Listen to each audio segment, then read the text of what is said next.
It is my distinct pleasure to introduce the moderator of tonight's panel, Scott Anders. He is director of the Energy Policy Initiative Center, EPIC, at the University of San Diego School of Law. Please welcome Scott.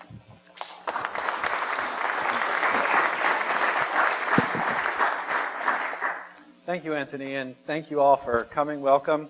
My name's Scott Anders. I'll be moderating tonight, and I just want to say a few remarks before I introduce the main speaker. This is a really interesting time in the electric industry, which is where I spend a lot of my time. I spend a lot of time thinking about this industry, and there's a lot of change happening. Some people are saying that there'll be more change in the next 10 to 20 years than there's been in the last 50 to 100. And the interesting thing about this change, I think change in general, is that sometimes when you're in the change, you don't know that you're in the change until you're out of the period of change and you look back and say, wow, there was a period of change that we were in the middle of and we didn't know it. And I feel like we are in the middle of that period of change. And we're going to look back on this time and say that there was a pivot in the electric industry. And I can't predict where we're headed, but one thing I will predict, and I will bet you dinner at your favorite restaurant, that the future of the electric industry will be much, much more distributed than it is today. And it's getting pretty distributed. In San Diego, we have something on the order of 40,000 rooftop solar systems, a growing number of electric vehicles, and the next technology coming up is energy storage. And so our presenter tonight is going to tell us a little bit about a company that is looking at this changing space of distributed energy, the role of storage, and how that fits into the future. And it's fitting that we're doing this here at UCSD because UCSD has one of the most celebrated microgrids in the world. Byron Washam has done a tremendous job with all of the other folks here at UCSD. When you hear the term microgrid anywhere these days, UCSD comes up. So UCSD, we're here in a microgrid. On the way over here, I heard about the Ebola epidemic, that Sierra Leone has 23 megawatts of capacity in the entire country. And I happen to know that UCSD has a 30 megawatt cogen plant on this campus. So that was a pretty amazing thing. But UCSD is a small city effectively, and it has its own power system. And it's really pushing the boundary on integrating renewables, use of storage, integration of electric vehicles and electric vehicle charging, and really is a microcosm, I think, of where the future of the electric industry is going. And again, we're here. We're in the change right here, right now. And we have a speaker coming up who's going to tell us about his thoughts about how to shepherd and participate in that change. So without further ado, let me introduce John Kohut. He's the co-founder and chief operating officer of Peak NRG. And let me just tell you, John is no slouch. We have a special person here. John is a serial entrepreneur who has held C-level positions in a series of startups. Prior to Peak NRG, he was the president and COO of Planetary Power. He was also CEO of Astro Biotech Technology. And before that, as if he hadn't done enough, he has a 27-year distinguished Navy career as a fighter pilot flying F-14 Tomcat fighters. So please join me in welcoming John Kohut. Appreciate it.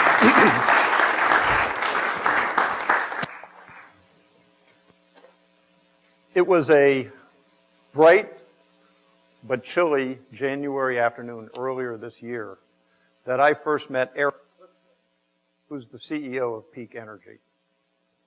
I was invited by a mutual friend that knew that I had been working in advanced solar power generation technologies for about the last 4 years, and he wanted my opinion of Peak Energy's new concept for energy storage.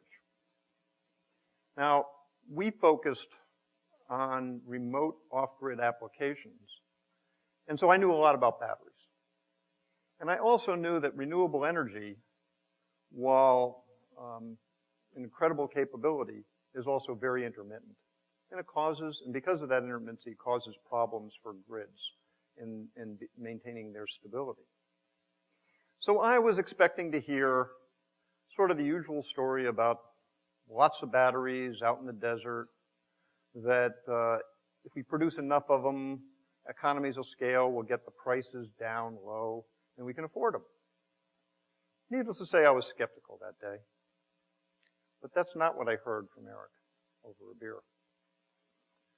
What Eric envisions is putting massive amounts of energy storage to stabilize the grid with very high adoption rates of renewable energy, and doing it in very small bite-sized pieces.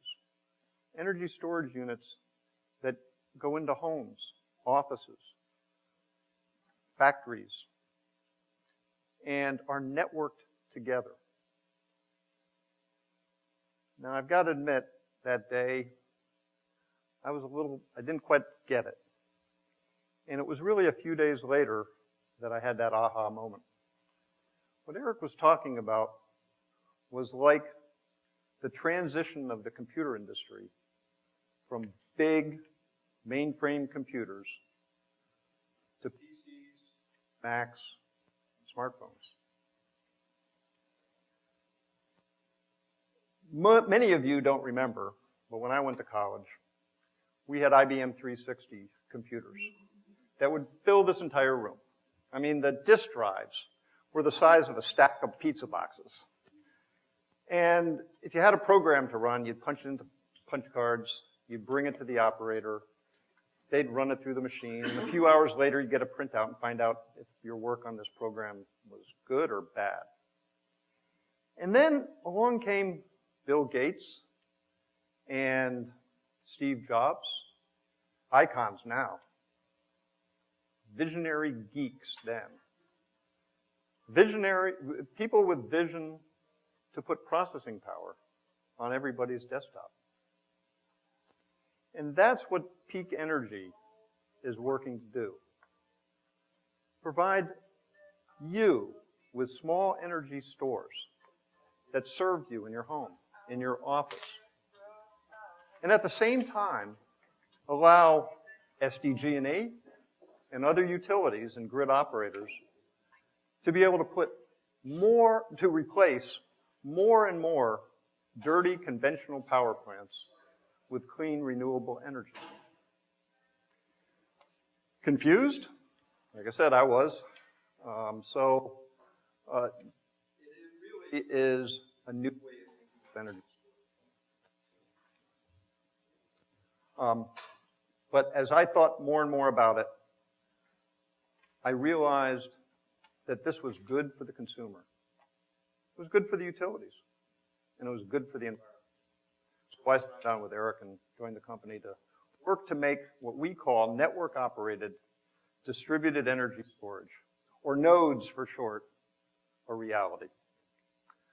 But before I get into the details, I'd like to thank the MIT Enterprise Forum and Connect for arranging this problem-solving case study event to help guide us as we move into the future. And I'd really like to thank the distinguished panels and you, the audience, in providing some great insights on how we should move forward. So at the end of the presentation, I'm gonna ask the panelists these two fundamental questions. The way we are planning on bringing this capability out and deploying it out into the field through utilities, does that make sense? Is that the better way to do it? Or should we work directly to consumers? Obviously, this is a big debate within our company. We've definitely focused on the former, as I'm going to talk about. And the second thing is, in either case, what regulatory or even business model change is required to make it a reality? As discussed, it's a very dynamic environment. More and more distributed energy is going to happen. More new organizations are going to come to the forefront. How is the regulatory environment in particular going to be able to work, foster it? It's cutting in and out. You remember to grab the handheld mic just to be safe. Say again. You're cutting in and out. Can you grab the handheld mic just to be safe? Maybe. Thank you. How's this? More stable? See, I was having a little bit of grid instability. Okay. Okay, so those are the questions. So what is our electricity problem? Our electric grid has operated quite successfully for over 100 years with the same architectural model. Centralized generation, long-distance transmission, local distribution to consumers. Power flowed in one direction. And while we know that demand kind of fluctuates, the power generation side, the power plants, could match that. And a key point is supply in electricity has to match demand at every instant. The only problem with this architecture really over the years is that it was vulnerable to disruption through either natural or man-made disasters.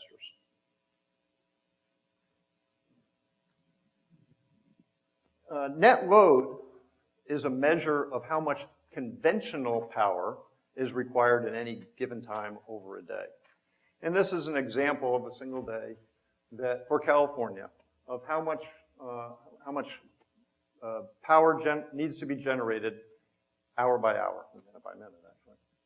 And you can see that there are, and this is a representation of the load.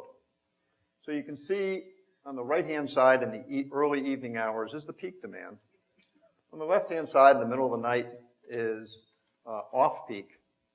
And in the middle is a non-peak period. In fact, this represents quite a bit of renewable energy already into our system. A few years ago, that non-peak time would have been higher than that.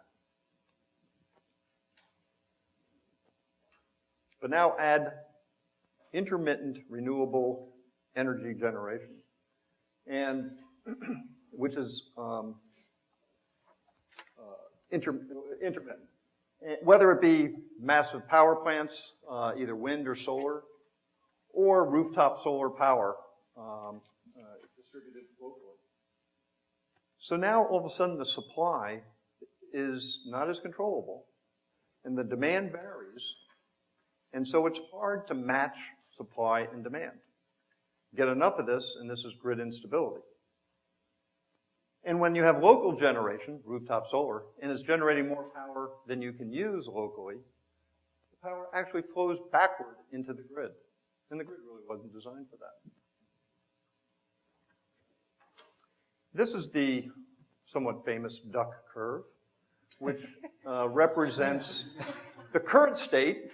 And as we get more, as we realize our California energy goals, our renewable energy goals over time, that middle section, dominated by solar power, requires less and less conventional energy.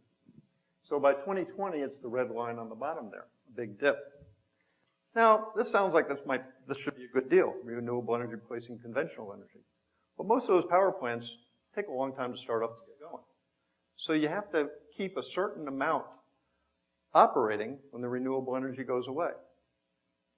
So what that means is during the day, you may have to keep this much conventional power going, and you have a large chunk of overgeneration.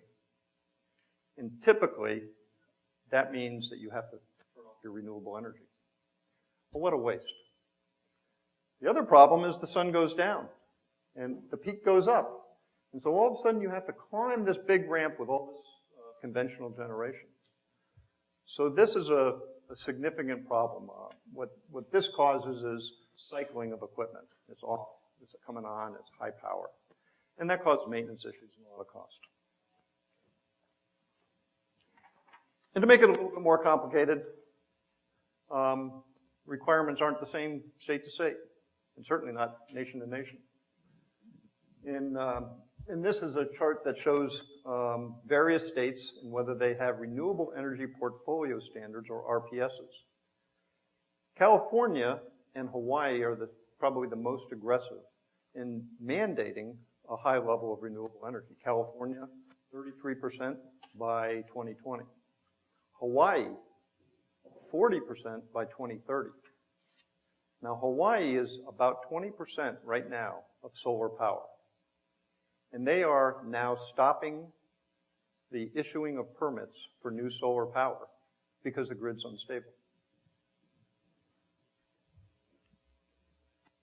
This chart represents the number of disruptions of grid power in a year, in this last year. And that is estimated to cost about $160 billion on our economy from these disruptions. Now, we in California think we have a pretty stable grid. I mean, the last time we had a big blackout was in 2011. Before that, it was quite a while. But in fact, California has more smaller scale disruptions than any other state. So this is our problem. So who's our customer? Who's affected by this problem? Grid operators, whether they be utilities, whether they be military bases that are operating microgrids, whether they be college campuses like UCSD, operating the tremendous microgrid here. Any grid operator that's looking to put more and more renewable energy into the system faces this problem. So we recognize that putting energy storage into a grid will smooth this out and solve the problem. But where to put that energy storage? One approach is to put it on close to the major generation sites, sort of out in the desert where the big solar farms are and the big wind farms. Now that really will work in stabilizing the input on the supply side, but it really doesn't do anything on the demand side. Others would put batteries in with solar power and rooftop solar power in your homes. And their primary customers are people that really are kind of tired of the utilities and utility bills and really would like to get off grid. And that will solve, to some extent, at great expense, by the way, the local problem. But it does nothing for the grid at large. So what peak energy is advocating is putting small amounts of renewable energy in essentially every home, every office, etc., and network it together. So it helps the local capability, and the utility or the grid operator is able to aggregate it together to be able to stabilize the grid. So what this means is, with a massive amount of energy storage, that you can capture this overgeneration that I described and transfer it through to peak periods. And you can also, through this distributed storage that's local, do demand response. And I neglected to mention what demand response is earlier, but demand response right now is a voluntary program that when at certain hours, particularly in summer months, etc., for consumers to voluntarily defer using electricity, like air conditioners or using various appliances at peak times and use them at non-peak times. But if you had the nodes type system, that can all be done automatically. That's why we refer to it as advanced demand response. So the benefit, we can achieve grid stability with up to 100% renewable energy. And we could assist really stabilizing loads and shifting them to provide a much more constant capability, a much more constant demand on electricity, which means less infrastructure, and provide the consumer with much greater reliability. And that chart didn't come out very well. But what it is like any great, it kind of represents any great innovation is a convergence of pretty proven technologies. So the sectors here are battery technology. Now, we're not a battery manufacturer. We are looking for best of breed in the batteries, but there's a tremendous amount of effort in improving battery technology, driving cost out, increasing performance. We integrate that with our advanced power electronics. This is the conversion electronics to convert from AC to DC, DC to AC, and DC, change voltage, etc. We've developed some very advanced and very efficient power electronics. But we combine that with networking capability, advanced wireless networking that can provide the information control signals back and forth, and the really high performance computational capability of information technology to tie it all together and make it operate effectively as I described. So Peak Energy's premier product is Torchlight. It is a small, and unlike this picture that hopefully is hard for you to see, is an attractive device that you'd be proud to have in your home or at your office. And it's easy to install. Plug it into the wall. It performs two local functions. One, advanced demand response. Like a refrigerator that needs to operate on and off throughout the day, it'll provide the electricity during peak hour and draw the electricity during non-peak hour. And the second local function is, in time of a blackout, it'll automatically isolate the circuit that it's on and provide enough energy, enough power, for, depending on the load, for about 24 hours or maybe more. And every one of these units are networked together as I described, so the utility or the grid operator can aggregate them. Now, Torchlight can operate very well, and we can deploy it and achieve our goals just like I've described by themselves. But we have a second product called Keystone, which really, at a local level, optimizes the use of the Torchlight unit. So this is a home. You have a number of Torchlight units, a number of Torchlights in the home, and it can, in time of a blackout, you don't isolate individual circuits. You now create a nanogrid for the entire home. And it can prioritize where you want power, where's not so efficient, and provide that control. The other thing it can do, as this diagram describes, is directly connect any local generation like rooftop solar. So deploying nodes is putting out hundreds, thousands, hundreds of thousands, and millions of units out into a grid. So how we're moving forward is we're right now validating our technology through relatively small scale microgrid projects. One is upcoming here at UCSD, one down with the Navy at Point Loma. And proving the capability, not only of storing energy and using it and isolating it, but networking it together and aggregating. So we're doing that this year and next. And shortly, we're in the process of bidding for pilot projects to really prove the market value to grid operators and to consumers. And then we'll move into deployments, whether they be microgrids or major regional grids. And at the same time, early on, we're trying to come to grips with these regulatory changes and business model changes. And that's, again, why you can greatly help us. So what's the competition look like? The competition generally are battery manufacturers. And some are behind the meter, similar, like SolarCity or STEM. Some are large scale, close to the generation capabilities, like EOS and Ambry. And there's many others. What we found is no one has this concept of behind the meter networking, aggregating the storage and those capabilities. So on the left are some of the key capabilities of really achieving these type of stable grids with very high adoption, renewable energy. And Peak Energy, I made the chart, so of course we're going to be the one that does it all. So our deployment strategy, and this is an example, because this could be a microgrid, it could be a utility grid, but would be a sale or a lease to a great local utility like SDG&E. And then they, in turn, would deploy it to their customers, either for free or maybe a small, as part of a infrastructure fee that is being discussed right now.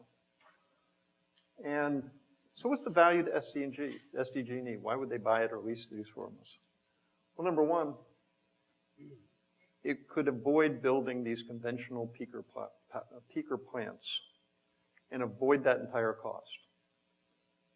But beyond that, it can prevent a tremendous amount of maintenance concern with the existing infrastructure, whether it's generation or transmission infrastructure, due to equipment cycling. And it can better match the infrastructure to the load. So in other words, if you have that flat line and achieve that, you don't have to have so much generation to get up to the peaks. Another essentially cost avoidance, which is of significant value. And then eliminate the renewable energy over generation losses. So we think that there's pretty compelling value propositions to the nodes technology. So the question is, are we right? Are we targeting the right way to move these products and this technology out to market? And what has to change in this very dynamic market? So with that, I'd like to thank you. And I'd like to turn the floor back over to Scott Anders, our moderator.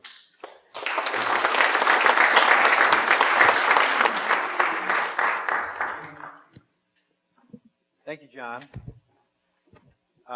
Could I have the panelists, please, and John, please join us up in the director's chairs. Our job here tonight, with your help, is to provide John and his colleagues at Peak NRG with advice and answers to these questions. And I'm going to try to help facilitate a discussion here to try to get at some of these things. First, I'd like the panelists to just introduce themselves briefly and maybe just give a word or two about your background in this whole area. Maybe starting with Brian. Okay, my name is Brian Cowan. I'm with Kyocera Solar, and our solar energy group in Japan has deployed 12,000 residential storage systems, and we've done about 2,000 7-Eleven stores in Japan. Mike? Yeah, hello everybody. My name is Mike Ferry. I'm with the Center for Sustainable Energy. We're a nonprofit with our headquarters based here in San Diego. We also have offices in Los Angeles and the San Francisco Bay Area. We oversee and manage a portfolio of clean energy programs around the country. Most relevant to tonight's discussion is the Self-Generation Incentive Program, which we manage here in California. Self-Generation Incentive Program is California's rebate program for customer-owned behind-the-meter distributed resources, including advanced energy storage. Advanced energy storage became a part of the generation program in 2011 and has really become a major part of the program. In total, of the reserved projects that are in the queue for incentives, about $80 million are currently reserved for advanced energy storage projects, and that represents about 83% of all applications. So this is a growing market, one that California is supporting, but among the topics tonight is how can we accelerate that and how can we make this a sustainable market and support the technology. Good evening. I'm Robert Poor with We Monitor, a company that helps homeowners save money on their home energy through monitoring and analytics. My background, however, is in starting a company called Ember that developed the Zigbee chips that people find in their smart meters. For better or worse, do not hate me. And I've actually been tracking the phenomenon of decreasing solar and renewable generation costs, decreasing storage costs against the increasing cost of energy generation. And a very interesting train wreck is coming up, and I think Peak Energy has a very interesting solution. Okay, I'm going to start off with a couple clarifying questions for you, John. So I've seen your presentation twice now, and let me just clarify, so make sure I understand it and the audience understands it and make sure the panelists understand it. So you see your customer as what you call grid operators, and so that could be a utility, it could be UCSD, but is it, so is a homeowner a grid operator? So in other words, are you looking to work with, for example, investor-owned utilities, bigger enterprises, or are you looking to work with bigger enterprises to getting into the home? You know, it's a great question, Scott. Thanks. And I appreciate it. That's kind of why I highlighted with that story, because this really is a concept that takes some sinking in. and I really appreciate your patience. But the real benefit, I mean, putting batteries in homes is a benefit, you know, with solar power, but the real benefit of our technology is when you network it together and are able to do the aggregation of storage to provide stability. So there are 4,000 more than 4,000 utilities in the United States. Not everybody's going to adopt our technology. So we are definitely developing a business strategy to support consumers directly. But we're just not sure if that's the best bang for the buck. The way I kind of look at it is batteries are expensive. And while Rob says they're going down in price, they're still expensive. So what you need to do is get as much value from them, from as many customers as you can, or value propositions, I guess, to really account for their cost and make them affordable. Well, let's put it to the panelists. So I think the question here is, let's cut to the heart of the first question, which is the notion of peak NRG working with utilities, say microgrids, to start their process. Does that make sense? Maybe Brian will start with you. Is that the best way they can enter into this market? That's not how I would launch, frankly. I mean, long term, you know, the big customer, the big project, you know, it's a great thing, right? But it takes a long time. So, I mean, if you look at solar projects, you know, everybody wants to do 100 megawatts in the desert like a utility scale project. It takes 3 years, you know, from the day you start working on it till the day you start getting paid, 3 years, you know, and, you know, you go to commercial, it's a shorter cycle, and residential, you know, you can get something done in about 8 weeks. So, I mean, you know, the utility play for me is whale hunting. So, you know, whether or not you can make that work, it really comes down to how well is your company funded, and do you have the benefit of time. But specifically to the technology, and what you know, the Torchlight product can do, you know, there's multiple benefits to storage, and, you know, demand response benefits the utility, and if the utility owns this item that's in my home behind the meter, you know, distributed storage is more expensive than grid storage. So from a, you know, protecting the ratepayer standpoint, you know, the utilities seem focused on the lower cost solution today. 2, distributed storage also accelerates the decrease of demand, right? So if you think the utilities are, you know, starting to become less solar friendly as, you know, their biggest customers go solar, and you see, you know, things like, you know, network interconnection charges, you know, that's aimed at our industry, right? The reason why they want those charges in. You know, that accelerates those issues. And if the utility owns the battery in your home and they go to time of use residential metering, thank you for the smart meters, you know, they're not going to let me load the battery at 8 a.m. and dump the battery at 9 p.m.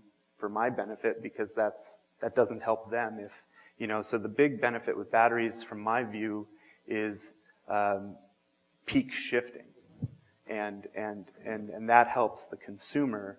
But if the vendor owns the product, you know, they're not going to necessarily allow you to do that. Or how do you get that level of control? So, you know, I would favor more of a you know, a direct to consumer, direct to homeowner type of approach. And then over time, you know, with some of the network features, you know, if you can make all those things happen, you know, then maybe, you know, the utility comes in and provides demand response incentives to people to opt in, or incentives for people to opt into, you know, linking up and microgridding with their neighbors, sorts of things. it's big vision, right? But and that's definitely where everything's going. But the question is, where are we today versus, is this reality tomorrow, or is this reality in 5 years? And, at the end of the day, you're running a business, and, it's about cash flows and how do you get paid, right? Mike, any different view on that, or where are you Yeah. coming down on this? So as the manager of, as a mission-driven organization that manages incentive programs, we're in an awkward position because we're trying to put ourselves out of business, right? We're trying to provide incentives to the point where a market or technology doesn't need incentives anymore.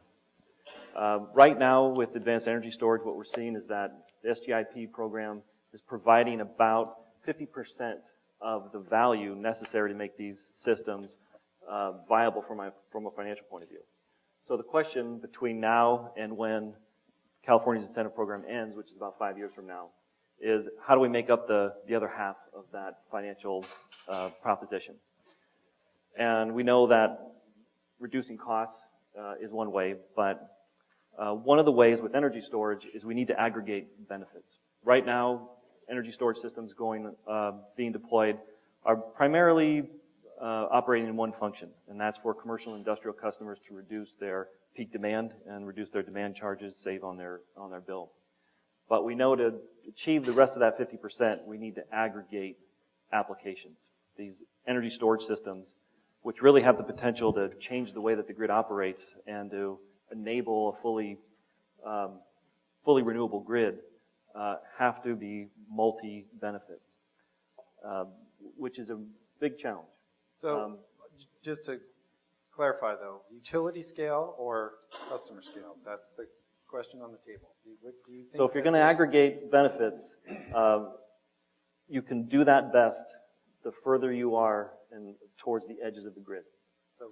So Highly distributed. The more distributed, the more value potentially that you can get. However, that's the most difficult path. Absolutely the most challenging, the most difficult, and the regulatory environment. You're not dealing with just a single regulatory environment. You're dealing with multi-layers of regulatory environment. And we're going to get to the regulatory questions next. So Yep. hold on. So I don't know Rob, whether to say you're both wrong or you're both right. But what you're describing, to be successful, has to be massively deployed and has to be a monopoly. You need a land grab. It needs to be in millions of homes to make it economical, really make it work the way you've described. Because you want the network effects of aggregating millions of endpoints. That's not going to happen if you try to grow through by customers buying it one by one. It has to be through the utility. On the other hand, you better have a fat piggy bank, because utility companies are not known to move quickly. I'll stop there. well, that's an interesting. So let's push a little further on this, because it's helpful to look at analogies in the marketplace. So let me throw out a scenario and maybe get your response to it. So Solar City is a solar company. They offer PPAs or leases to customers, basically, solar, no money down kind of an approach. PPAs. And power purchase agreement. So you're buying the electricity, not the equipment. Or you're leasing the system, but you're not paying for the equipment necessarily. So Solar City has, I don't know, lots of systems going out there. One of the biggest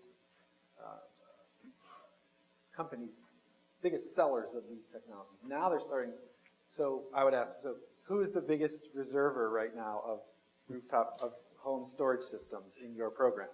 Solar City. And who else? Who are the other big ones? They're But who else? So there's SunVerge, there's SunGround, are these guys? Who else is in there? They're Okay. tiny. So Solar City. But that, you got to be fair. I mean, Solar City's sister company is Tesla. Those residential battery systems that they're installing are not because necessarily residential storage pencils today. It's because you buy a Tesla and the Tesla dealer sends you to Solar City to get your charger installed, and it's an upsell on the charger installation. Which one? So the comment was that most of the money through the self-gen program is commercial and industrial customers.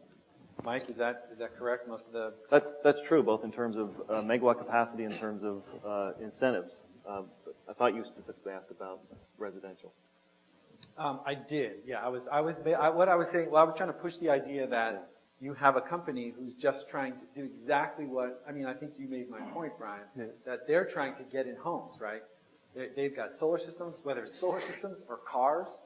Now it's battery systems, and it's charging stations. And so then once they're in 1 million homes, they can then aggregate. So I think maybe the question is, what's the goal here? Because John, you're emphasizing the network, right? That's the secret juice. The question is, do you lead with the secret juice, or do you come in afterwards with the secret juice? So maybe that's maybe we'll add. I see Rob shaking his head. Right. Do you have any response to that? Well, on your competition slide, I was going to single out Solar City as probably your biggest competitor. And that's partly why I'm espousing a totally different strategy. I mean, I think it makes a lot of sense in your case to work with utilities because it's a different strategy than what Solar City's doing. I think they've already, I wouldn't want to go compete against them right now because they already have such a head start. On the other hand, as I said, utility companies don't move particularly quickly in making things change. But I think utility companies also recognize that big change is coming very quickly. And that puts a lot of uncertainty into how it's going to work. One approach could be to say, look, here's the cost of a distributed generation system. And here's how much it costs compared to a peaker plant. Because, they're going to have to build, as you drew in the duck curve, they're going to have to be able to accelerate more quickly in the evening hours to make up the peak load. If you can offer that to them cheaper than building a new gas-fired peaker plant on terms that are really favorable, I think that's a good strategy. That is actually, we've talked to a number of utilities, and that's a fairly consistent feedback that, my mic is working. That's a fairly consistent feedback of the basic value is if the price of this package could be low enough that you can directly offset putting in peaker plants and operating peaker plants, then right off the bat, that's of value, and they move in that direction. Particularly with our approach with very easy installation, I think that is one of the things that kind of, Brian, gets a little bit back to your point of the difficulty of making large projects. One of the big problems with large projects is you got to complete the whole thing before you get any value of it. PV is a little different, but certainly solar thermal is definitely like that. Where this approach is you can deploy it and keep incrementally increasing its value and its effect through the network. So I think that's, but I've heard specifically that peaker plant analogy is sort of the easy metric. And not to get too nerdy technical on this, have you also done cost analysis for frequency regulation and voltage regulation as part of that? Because a battery system can do that in spades. Right. Yeah. And that's where we'll really lament the fact that I'm here and Eric Clifton is not. So he could get into that in greater detail. I'm a mechanical engineer and a fighter pilot, so you know, touching upon that. Brian, I sense a comment or a thought. Oh, well, I mean, I don't know which one I was going to make, but I mean, bar control is definitely a big issue for the utility, and it's a new feature on all the inverters that are going into the large scale utility power plants, and so that would be a good value add to them if that were something that you had dialed in with your product, but. Okay, Mike, you also. Just to follow up on the peaker plant topic, what we know about the utility acquisition of peaking capacity is that they don't buy incrementally. They buy in bulk. They buy big projects. And they only buy big projects that they know exist and that are going to be firm. So they don't invest. It's not an opportunity to invest in new technology, and it's not an opportunity to invest in incremental approaches. So I think the strategy, that is a long-term goal for technology like this. And I think the strategy is pilot projects, microgrid projects, achieving scale by providing value to customers and other opportunities like demand response, things like that, before you achieve that scale. But the possibility is once you do achieve that scale, and it's a proven technology, and you can apply as a firm resource, then the opportunity really becomes exciting. Right. Mike, I think that, if I could jump in here, Scott, I think Mike, you just really nailed it on our philosophy and our strategy moving forward. I think a number of the comments earlier were really focused on, so you're a early stage company and trying to get to this utility scale, that's a big, heavy lift. I think you mentioned, hunting whales. And that's really, really difficult. So our strategy is really focused on, the microgrid environment to prove the technology and to generate considerable business. As an example, military, there's, I can't recall the numbers right offhand, but there's hundreds of military bases within the United States and numbers overseas. And the Department of Defense is very aggressively going after high levels of renewable energy, microgrids, and they recognize the storage problem. So that's a much more practical problem. I mean, it's a smaller scale like you were talking about. They're not small. No. That's definitely. Especially with your resume. That would be the way I would approach it. The Department of Defense is the largest consumer of solar, and they view it as a national security issue, and reducing a dependence on foreign oil, and I'm sure you've got 27 years. I'm sure you've got a pretty nice Rolodex over there. But yeah, as far as proving the technology, that's a key thing, right? We started manufacturing solar in '75. It didn't become grid connected until 2000. The utility didn't start buying it until 2008.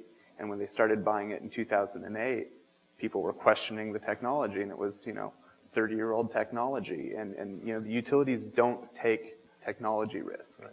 And I understand the allure of the utility because, you're talking about storage, which has a lot of high upfront costs, and on the solar side, we got around it through these things like leases and PPAs and 12-year loans and things of that nature. But talking to the banks, the problem with batteries is no one wants to do long tenors on something that has to be replaced in 7 or 10 years, right? And so it's really hard to finance battery systems today. So going to the utility and the deep pockets, it's really alluring, but those things are buttoned up tight, and it's because they'll tell you it's not their money, it's the shareholders' money, it's protecting the ratepayers, and so going through the utility isn't necessarily going to be a direct sale to the utility. It's going to really be a finance play off of the utility's balance sheet, and so you got to find that third person, that missing link, to get into the utilities, to be able to leverage the utility as your off-taker and say, look, I got a 10 or 20-year utility contract, will you finance this? But at the end of the day, the utility isn't going to write a check out of their coffers. Well, that brings up an interesting question. Let's push a little further there. Let's challenge the premise, or at least let's think of the premise. Is there an appetite on the utilities' behalf for this technology? Are utilities ready, interested?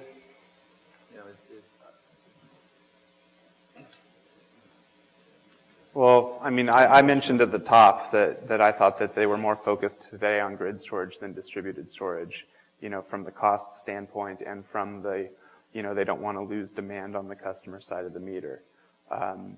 That doesn't mean they're not thinking about it, they don't value it. I think it's just more of a, it's second or third on the list to them today. But to keep this a little dynamic, let me challenge you that on one point of the economies of scale associated with power electronics. And I think that's the key, because the cell technology doesn't get any cheaper the bigger the batteries you make.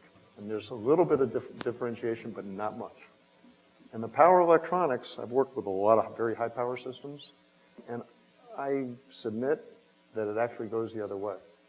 And so I think when you make small scale units and distribute them, if you can make them very efficient, that the economies of scale are really on lots of small-scale units is better than a single Yeah, large unit. the distributed is definitely the way it's going to go. I mean, you know, Sunrise Powerlink was the last transmission line.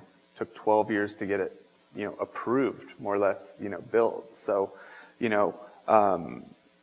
transmission is a problem for the utilities. Not only that, it doesn't exist. I mean, they need stuff in basin near the point of consumption, and I think that the future is definitely storage. I mean, electric rates continue to rise. They're adding the network fees. They're changing rate structures versus, when is peak, we used to joke that at a certain point it was going to be like Brazil, where no one ate dinner until 9 o'clock because, peak ended at like 8:30, and that's when they could turn on their electric stoves. But, we're probably 18 months away from that here at the rate we're going. I mean, Hawaii is there now.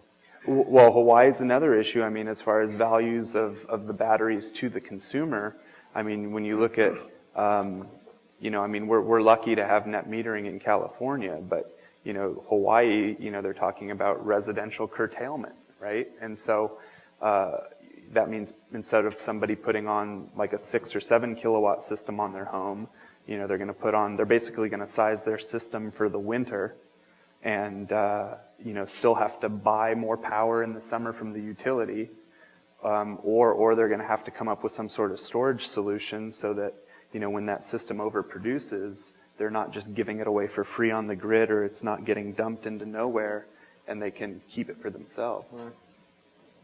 Right. Any other thoughts on that question? Sure. I mean, I think we're kind of narrowing in on the deployment strategy is microgrids.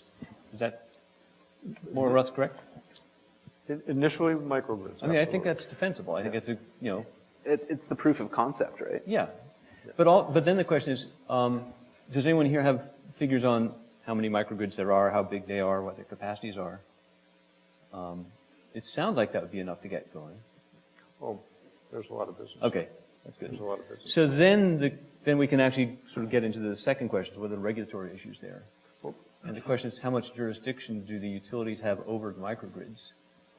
And it seems like a place like here, I went to MIT, and MIT got sued by the local utility company for building its own cogen plant because the utility company expected to get the contract.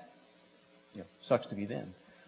But I think MIT eventually prevailed. Anyway, I don't know how much jurisdiction utility companies have over microgrids, but it seems like the more autonomy a microgrid has, the easier your job will be.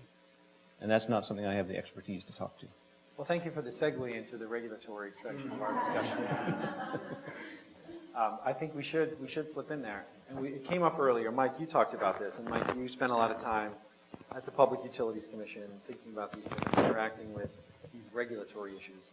Do you have a sense, do you have your crystal ball to think of a one or two, changes that would enable this market or expand this market Or prevent it. or prevent it? Yeah, I guess maybe put it another way, does this technology or market rely on a regulatory change or a regulatory subsidy or something along those lines?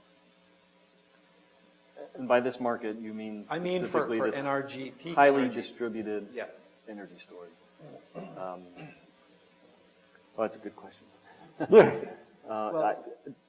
Yeah, absolutely. Absolutely, it's going to require regulatory changes. To open up, again, that 50% of the value that we need, there have to be changes in the market. And, California's a great place to do business when it comes to clean energy with our RPS goals, greenhouse gas reduction goals, our energy storage goals. But it's an incredibly bad place to do business from a regulatory point of view. We are the electricity sector is so highly regulated. We are backward. We're a banana republic compared to other markets, back east, for instance. But we have to open up those markets and deregulate to a certain extent and break the barrier between the utilities and the customer and the balancing authority in order to free up these values and to make a business model like this, which is so highly distributed, to make it viable. And what kind of regulatory change would that require? Well, that's a good question. Anybody else? Brian? Well, I mean,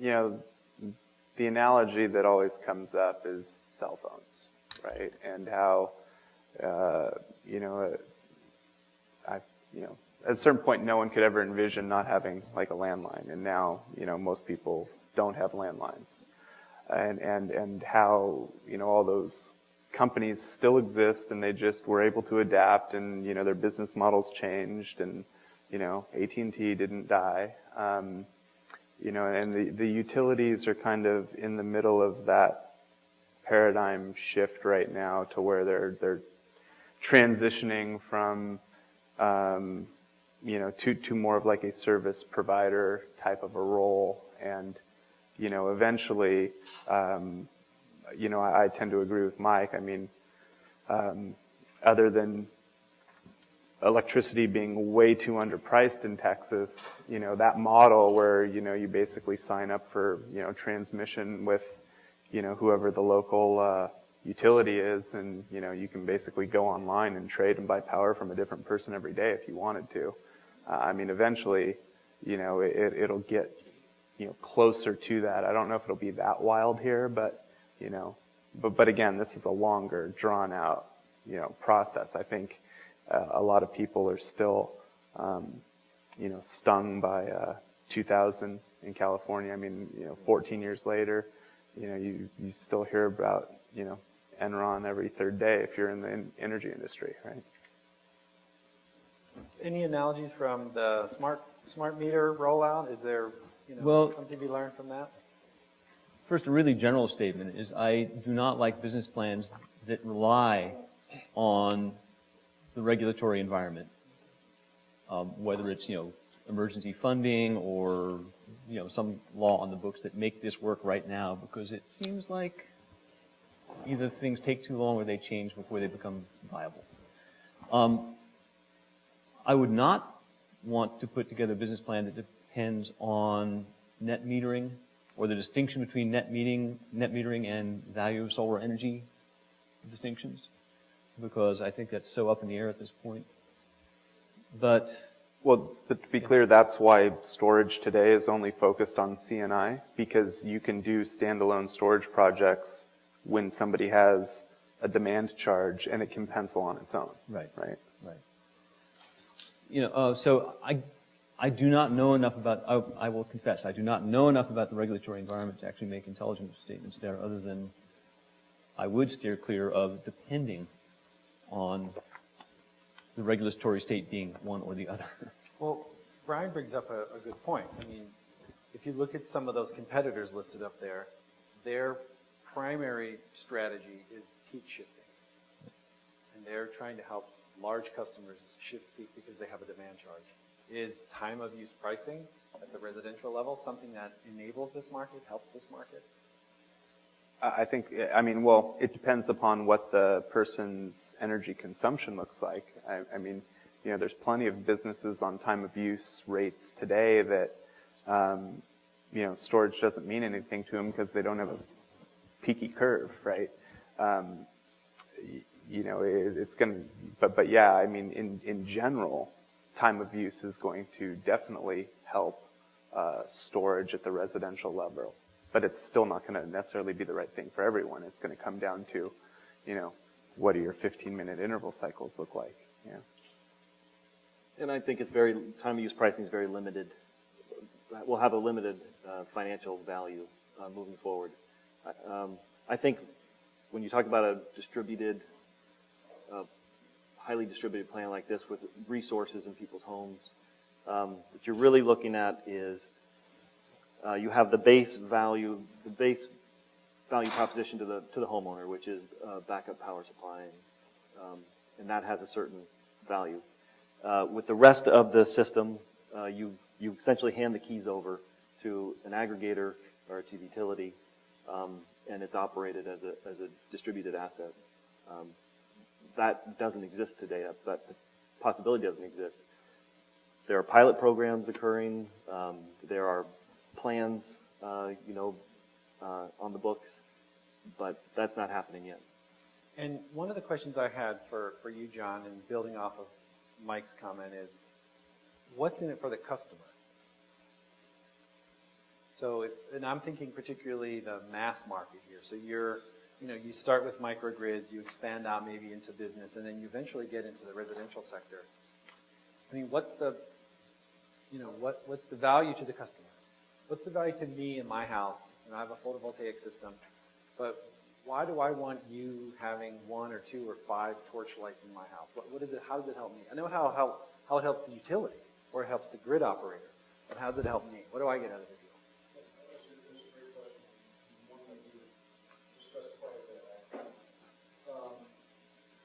So the sort of easy answer is what Mike mentioned, is resilience, the ability to be confident.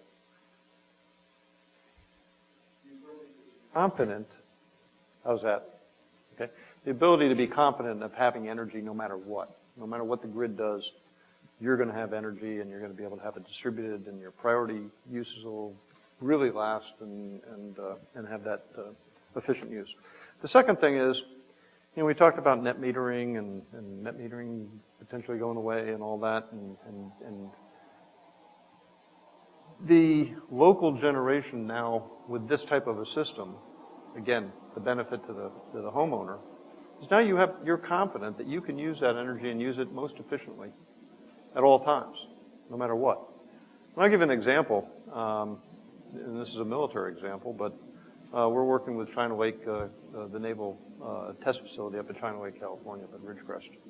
And they have about 1.5 megawatts of their own PV generation. Well, as you may have read in the paper, and for those that know, an entity can only generate 1 megawatt. And they basically turn off a whole bunch of their power generation. Okay? But part of it is not just because of that regulation, but the transmission lines can't carry it, the extra generation back. Having storage enables you to use all your generation. And so I think that's another of the benefits to consumers. But now I'm going to be a little bit more radical, because if you look at the cost of energy for your home, your office, 87% of it right now is infrastructure cost. 13% is the cost of generating that power.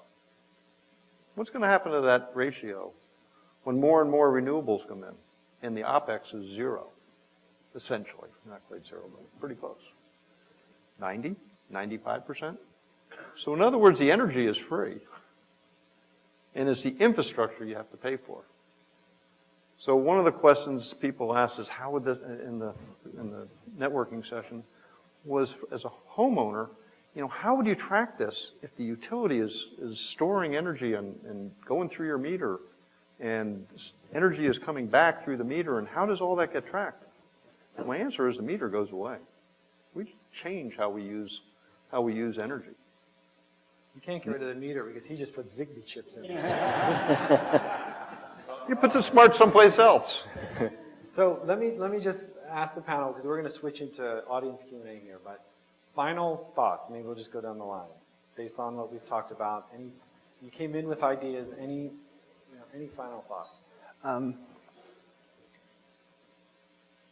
Yeah, I don't have any right now. Down Give me the a line, second. Mike. Circle back. I find the concept really fascinating, very, very intriguing.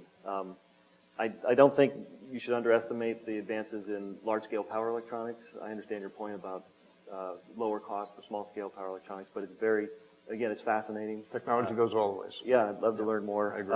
I think there's an opportunity as distributed PV increases its penetration level. I think we might be at a point 7, 8 years from now where if a homeowner wants to put PV on the roof, they can't put PV on the roof unless they have a storage system. So the lowest cost storage system with the most capabilities is going to win. And whether that's a Tesla battery on the wall in your garage, or or 5 torch lights plugged into the wall in your kitchen or your bedroom, that remains to be seen. But I think the market is going to be there. Yeah. I think your closing question frames my answer pretty well. One clear advantage to a residential customer could be utility company gives me a big honking discount for installing the system. And I benefit by paying less. That's good, and that's a very clear proposition. For the utility company, of course, it does all the other good things you've already talked about. Load leveling, getting rid of the accelerated peak every evening. I would also offer that it may be a ploy to customer retention. And by that I mean, when PV plus storage gets cheap enough, I have no motivation to stay on the grid. If the utility company is giving me this nice thing at a nice discount, it could actually make it much, much more easy for me to stay a customer with them. Thank you. Okay, let's switch over to the audience. We have Mike in the back here.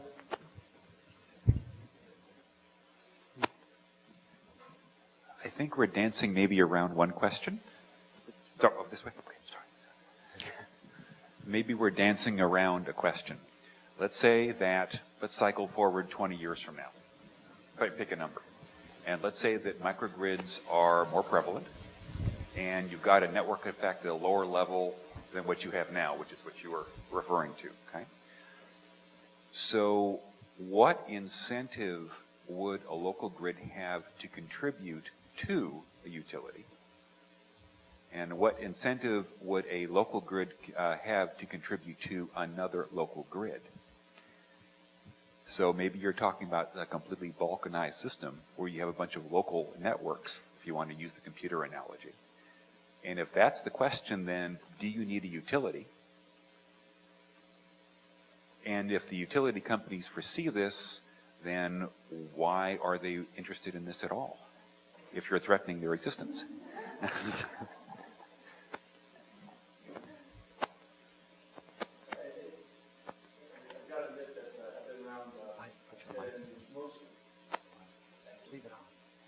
I've been around jet engines most of my life, so my hearing is a little bit diminished, so I don't think I got the richness of your comments, but I think I got maybe the essence, which is, you know, in the future, when these type of devices and PV and the local generation, let me generalize a little bit, local generation and local capabilities, distributed energy resources are much more prevalent. And I thought it was an interesting question, what's the incentive to distribute that, or in other words, allocate resources to the utility, to the centralizing utility? And I think there was a sort of a flip side to that question, which was what's the incentive from the utilities to actually get involved in that kind of distributed environment? And I think, and you said we were dancing around the question, so I think there was a number of comments that were really wrapped right into that you highlighted. As Brian mentioned, utilities are very conservative companies. They've had a business model that's worked for 100 years. And they don't just jump into things because they have a very long-term view. But it's a very dynamic environment right now. And it's going to be more so. Look at Germany, the nation which I believe has the highest amount of solar power generation. Which, for those of you who've been to Germany, that's kind of a shocker, but it's a lot wrapped around the regulatory environment. And what's happening with the utilities? They're in a death spiral. And I think that's why in this country, the utilities are waking up and recognizing business models and regulation needs to change. We've been comfortable. And how many over the last 10, 20 years, how many industries have just completely disappeared? How many people have Encyclopedia Britannica on their bookshelves? So I think all those comments were absolutely right on the mark, but it is a very dynamic environment. So now, and what we see is rather than a hostility between consumers and utilities, which has built up over years, and certainly is exacerbated by people putting PV on, and now we're trying to change rate structures, and next thing you know, I was going to get an 8-year return on investment, and now it's going to go to 15 years because now you're charging me. I mean, this is a recipe for a tremendous amount of animosity. So I think that gets to your incentives back and forth. I think what we see is really the ability through this type of technology, and this isn't the only thing, but this type of technology that can start bridging that gap. So one vision, since you put it out 20 years now, maybe the utilities go by different names. Maybe it's Google. Maybe it's Apple. But whatever name it is, maybe the utilities are, in fact, instead of having various companies coming along and saying, hey, can we do various programs to put solar power on your roof?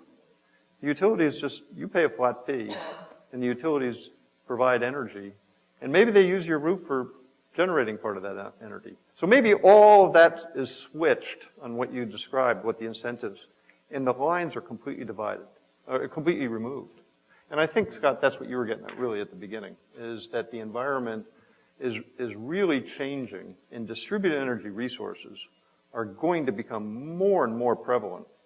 And so I think it's an interesting question on the incentives, and I don't understand exactly who would be incentivized to what, but I think it's all going to change. Yeah, I mean, I don't think, everybody likes to hate on the utilities, but at the end of the day, we need them. They're not going anywhere. Is the utility going to look and feel the same in 20 years as they do today? No. But, it's about comfort, and quality of life. None of us need electricity in our homes to live, right? But, nobody wants to unplug your house and not have electricity. You want your air conditioning, your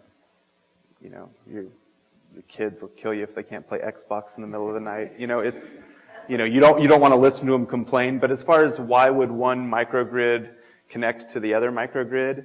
If you have a large enough economy of scale over a small enough. Yeah, it's more of like you're going to help that grid out because when you have a problem, you're going to want them to help you out because nobody wants all the food in the refrigerator to spoil at the end of the day. I mean, that it's going to come down to that sort of a level, and everything's plugged in, right? So in order for my house to be in a microgrid with my neighbor's house, with the house across the street, that infrastructure is the utilities infrastructure, and I'm not getting in any manhole tomorrow to fix something. So they got to stay around some way, shape, or form. Okay, Rob. Briefly. Everybody knows that utility companies are running at about 20% capacity base load, and then they go up to 100% for those 3 days in August. So you could say 80% is sitting there kind of idle and not being very profitable. If you and your competitors do their job right, that's the only power we're going to need in the future, is that base load. So that would be the only thing that we need of the existing utilities in the way we think about them. And I think the economic model would be very different. We would still want that 20% base load all the time. And even over time, I think that might go away too. Okay, do we have another question here? By listening to this new technology and the way you're talking about it, I am very impressed. And what is bringing to my mind is actually the cloud computing, that right now it's in place and it's using the extra grids in each company. And they try back in order to sell it to consumers for whatever price they can get as a storage device, right? We know that. But what am I thinking about the business model, the future of the business model of this technology that you're talking about? I see that it's going to be competition among those companies that they are offering this kind of grid distribution. And as consumers or even private companies, yes, they have that extra energy in order to pass it on in order to the grid and that, back and forth load balancing in so many ways. But it would cost your company some price in order to beat the other competitor. Like right now, internet service providers. Whoever give us the highest access and bandwidth with lower price, we like to choose them. as consumers. Do you see that that can happen to this as a business model? Yeah, so the question is, it's geared toward the idea of cloud computing and the whole processing world. The change from, and I'll use a cell phone analogy to modify your question just slightly. At one time, we made long-distance phone calls, and you got big charges per minute, and you were really cautious. And then all of a sudden, we stopped doing that, and phone calls anywhere, and pretty soon, I'm sure internationally, will be essentially free. But what do we pay with our cell phone? We pay data. How much data capacity do you have? I see a very close analogy to that, where consumers are basically going to look for sort of a data capacity. I mean, my daughter was real big on having unlimited data on her phone, and we moved to the new AT&T plan, and she was aghast until we realized that she was only using about 2 gigabytes, and the plan was 10 gigabytes, and it doesn't matter. And so I think it's sort of similar with energy. Now, I think we're going to get to, I think it's going to be sort of flat on you pay so much per month, you're guaranteed to pay so much, you get whatever you need. But then that raises a question, so how do we motivate people not to just waste it? And that's another thing we're working with UCSD in these control methodologies. And I mentioned multi-user interfaces with this type of a network technology. The utility is going to have quite a bit of control of each of these devices. They want to aggregate them, and they want to know how much I can put in, how much can I take out, and how much load can I level. But you as a consumer, and this gets back to your question, Scott, is it has sort of an input into that. So right now, people probably here, some good number of people have solar on their roof. They probably have some application maybe on their phone or whatever. You can see how much you're generating and have fancy graphs and all that. You have analytics and things. But how many do anything with it? You show it to your friends and then, it goes away. But what if you had an app on your phone that was more like a calendar, and you put on your calendar, okay, we're going away for 2 weeks to someplace, and because of you put that on there, you don't really have much demand for energy. So you're allowing more and more of those resources to be used by the community. Or maybe you have a big party or a wedding or something, and you really have to have, cold beer and cold champagne and all that kind of stuff. I need my energy resources and make sure I have it without saying anything, because it's just how you schedule. It's a whole different way of looking at it. But now you start getting into incentives that you got the big party coming up, but maybe the beer's not going to be quite as cold. Now that gets into whole other ramifications and things of how you actually implement that and what's the impact of the consumer. Or maybe you're a really good citizen and you get a whole bunch more capability. So I think it opens a lot of other doors, but I do think it's going sort of like into a data sales model like we have with other utilities. Now I get a lot of chuckles in the audience, so we'll have a good networking session afterwards. Hello? So I just had a couple comments. For what about the size of the market or where we'd pursue it?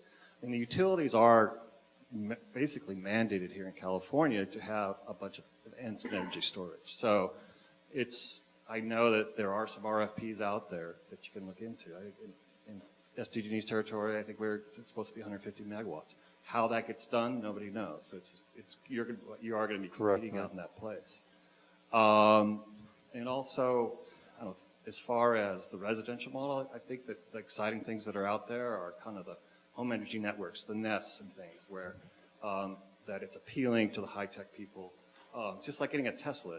Tesla's like going out there and buying the newest iPhone or something. So, and the Tesla battery and your nice-looking Tesla battery in your garage. It appeals to that technology-savvy person. And another thing is for the regulatory changes, this stuff can happen now. There really isn't anything that prevents it from happening now. And energy storage is actually kind of buffered from the NEM issue because, NEM is supposedly capped, whether they raise it, who knows what that'll happen or not. But, by energy storage, you don't have to worry about ever exporting. So there really isn't any barriers there right now as for deploying something like this. So. Great, thanks. Any other questions? Sir. Yes, we, as a country, are generating several millions of people each year who could not afford to buy a house. And so we are seeing more and more multiple housing units built. And in that multiple housing unit, it's no longer the individual consumer who has a voice.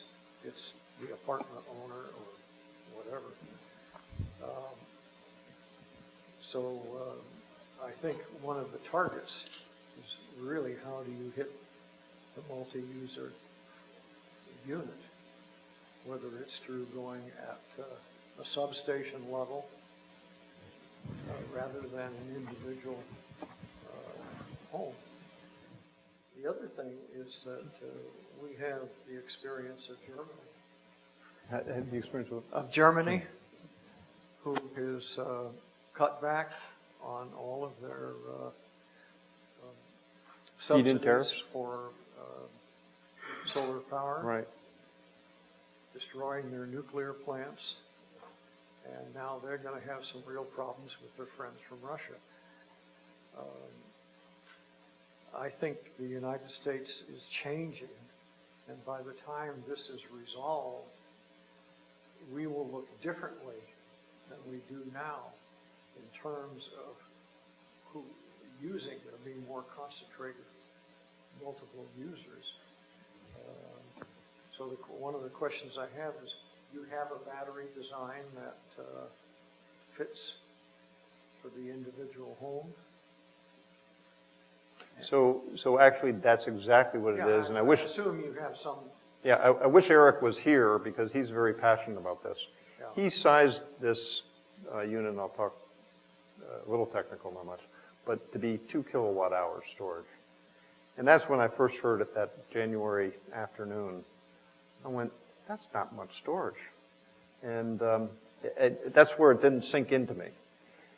And his rationale was that what you want in this whole networked environment, what you want to have this ability to be able to locally use it or put energy into these units and have them small enough that even a low-income, home or a shared home like you're describing, could have appliances and systems that would actually drain the battery. So you actually can have it used on a daily basis. And so that's what's, to some extent, started this. And Eric comes from the building and development industry, and I think he's very sensitive to that issue. So I appreciate you bringing that up. Yeah, it'll be interesting. Yeah, thank you.